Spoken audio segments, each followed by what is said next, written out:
हमारा आज का टॉपिक है इलेक्ट्रिक करंट।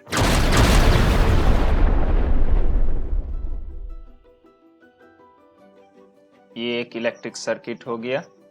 इसमें अलग अलग कंपोनेंट्स कनेक्टेड हैं। जैसे ये पहला कंपोनेंट, ये स्विच का पार्ट हो गया और उसमें ये लगने वाला की, ये प्लग एंड की टाइप स्विच है। इसमें दूसरे कंपोनेंट सेल्स लगे हुए हैं। ये अलग अलग सेल्स हो गए। ये पहला सेल, ये दूसरा सेल और ये तीसरा सेल। जब ये तीनों सेल को आपस में सीरीज में कनेक्ट कर देते हैं तो ये बैटरी का फॉर्मेशन करता है। जब बैटरी बनाते हैं तो ये ध्यान रखते हैं कि एक सेल का पॉजिटिव टर्मिनल दूसरे सेल के नेगेटिव टर्मिनल से कनेक्ट हो, बाय किसी कनेक्टिंग मीडियम के जरिए हो सकता है, और इस तरीके से बैटरी का फॉर्मेशन होता है। बैटरी में या सेल में भी पॉजिटिव टर्मिनल से ही करंट का फ्लो स्टार्ट होता है। ये पॉजिटिव टर्मिनल हो गया और इसी जगह से आपका करंट ओरिजिनेट करेगा।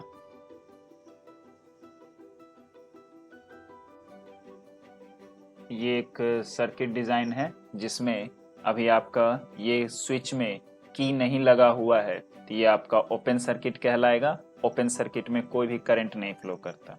जब ये की लगा दिया गया तो अब ये सर्किट क्लोज्ड हो चुका है। इस सर्किट से अब करंट का फ्लो स्टार्ट हो जाएगा।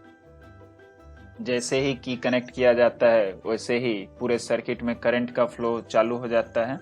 यहाँ दिखाए गए डायग्राम में ये जो डॉटेड कलरफुल डॉट्स देख रहे हैं, इसे मैंने जस्ट इलेक्ट्रॉन्स को रिप्रेजेंट करने के लिए कलर किया है। अलग अलग इलेक्ट्रॉन्स हैं इसलिए अलग अलग कलर से कलर किया है। जब भी करंट आपका फ्लो करता है तो पॉजिटिव टर्मिनल से एरो के जरिए आपको करंट का फ्लो दिखाया, और ये डॉट इलेक्ट्रॉन को रिप्रेजेंट कर रहा है।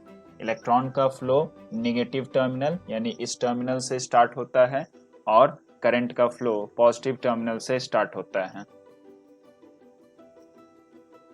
ये आपको डायरेक्शन ऑफ करंट हो गया। करंट का डायरेक्शन ये येलो एरो जो जा रहा है उसके अकॉर्डिंग इसे डायरेक्शन ऑफ करंट या कन्वेंशनल करंट डायरेक्शन भी बुलाते हैं। इसमें दूसरा आपका इलेक्ट्रॉनिक करंट का डायरेक्शन हो गया। जिस डायरेक्शन इलेक्ट्रॉन का फ्लो होता है वो इलेक्ट्रॉनिक करंट डायरेक्शन या direction of flow of electron बुलाएंगे।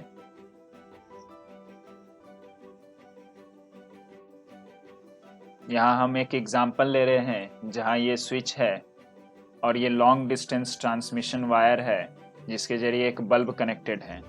जैसे ही ये स्विच ऑन किया जाता है ये बल्ब तुरंत ग्लो कर जाता है।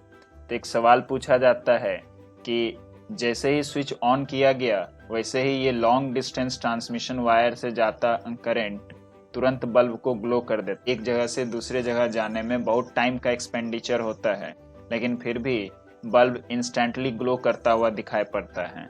ऐसा क्यों? तो हमारा क्वेश्चन है, why do we get instant current on switching on the electric supply, although drift velocity is much less to take an electron to very large distance instantly?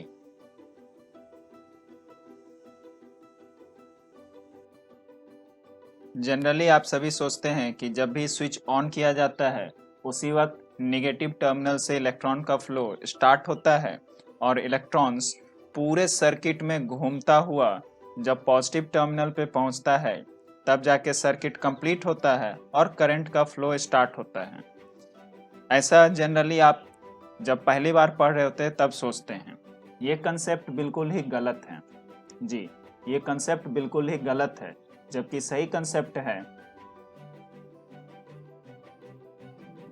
the electron inside the conductor flows in continuous path. There is no any loss of electron. Yes, conductor के अंदर में हर वक्त हर समय हर जगह electron available होता है। जब भी आप स्विच प्रेस करते हैं उससे पहले ही हर वक्त हर जगह पे इलेक्ट्रॉन अवेलेबल है।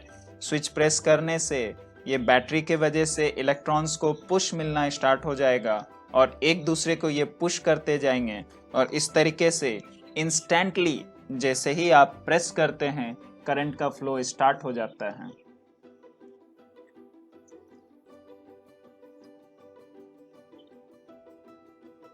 Therefore, as soon as the switch is pressed on, electrons get pushed from the cell and thus one electron start pushing another. Consequently, cyclic flow of electron start.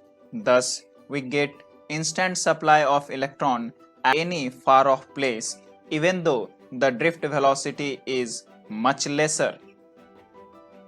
आपके better understanding के लिए हमने एक electron को mark करके रखा है और उसके लिए एक डेस्टिनेशन पॉइंट यहाँ दे दिया है और आप देखेंगे कि उसे एक जगह से इस जगह तक आने में वाकई ज़्यादा टाइम लगता है, लेकिन हमने कहा कि जैसे ही आप स्विच को ऑन करते हैं तो उसके बगल का जो इलेक्ट्रॉन होता है उसे पुश प्रोवाइड करता है, धक्का देता है और इस वजह से इंस्टेंटली आपको किसी भी पॉइंट ऑफ टाइम पे करंट मिल जाता है.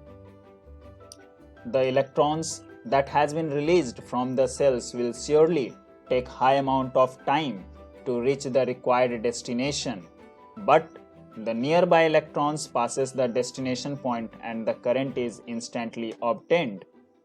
तो जो भी इलेक्ट्रॉन आपके डेस्टिनेशन पॉइंट के अगल बगल में है वही इलेक्ट्रॉन उस जगह से पास करता है और करंट आपको तुरंत ऑब्टेंड हो जाता है, क्योंकि current rate of flow of electron है, ना कि किसी पर्टिकुलर इलेक्ट्रॉन के डेस्टिनेशन पॉइंट को पार करने को करंट कहते हैं. और जब आप स्विच को दोबारा से ऑफ कर दीजिएगा, पूरा सर्किट ऑफ हो जाएगा, इलेक्ट्रॉन्स का फ्लो रुक जाएगा, करंट बंद हो जाएगा. जो इलेक्ट्रॉन जिस भी पोजीशन पे था वे सभी इलेक्ट्रॉन्स अपने अपने जगह पे स्टॉप हो जाएंगे, रुक जाएंगे और सर्किट के अंदर कोई भी करंट नहीं बचेगा.